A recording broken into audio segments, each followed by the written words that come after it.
আসসালামু আলাইকুম। কি অবস্থা সবার? আবারও আপনাদের মাঝে চলে আসলাম।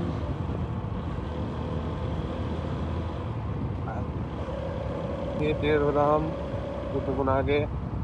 আর আব্বু ঢাকায় গেল, আব্বুকে বাস স্ট্যান্ড পর্যন্ত দিয়ে আসলাম। ডিরেক্ট বাস স্ট্যান্ড, সুপার সার্ভিসে আব্বু যাবে।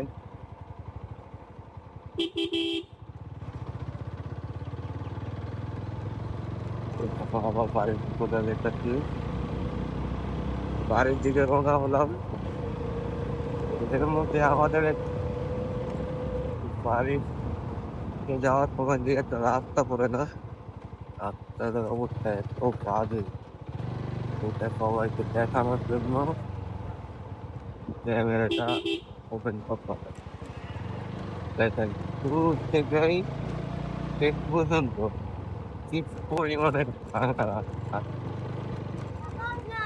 যদি পরিমাণে ভাঙা রাস্তা এত বলাই জায়গায় জায়গায় বড় বড় একটা বড় একটু টান দিয়ে গেলে কোমরে যা লাগে, কতগুলোর কারণে এরকম অবস্থা হয়। এরা ঠিকঠাক মতো সোজা ভাবে কোনোদিনও অতটা চালায় না। এরা অটো চালাইবো যেই জায়গাটা একটু ভাঙা কম দেখবো, ওই জায়গাটা কাজ করে একটা নতুন হয়ে যাবে।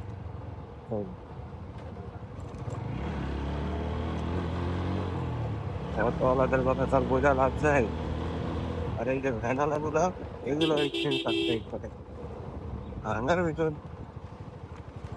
কি আমার আর চাইতেই না। মানে রাস্তা ভালো আইতে বললাম, দেখতে দেখতে এখানে আমাদের বাড়িতে যাইতে এই জায়গায় একটা কাদার বাজার আছে, সেখানে মতো বাজার কথা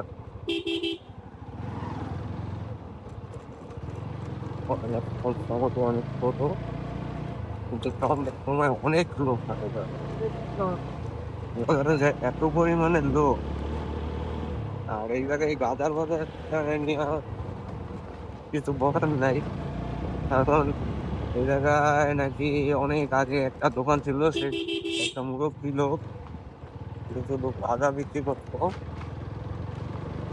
আর চা বিক্রি করতো, আর বাদাম বিক্রি করতো। এই সুবাদে এই বাজারের নাম হয়ে গেছে গাজার বাজার।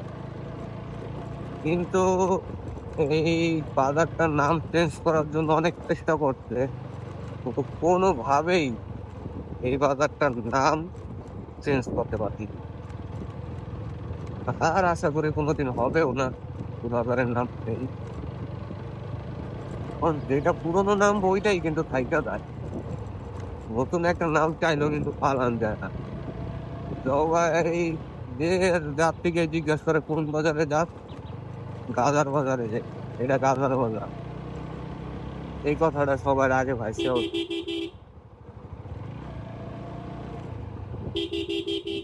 আইসা বললাম বসুন্ধরা কান্দি, বাড়ি হলো বসুন্ধরা কান্দি,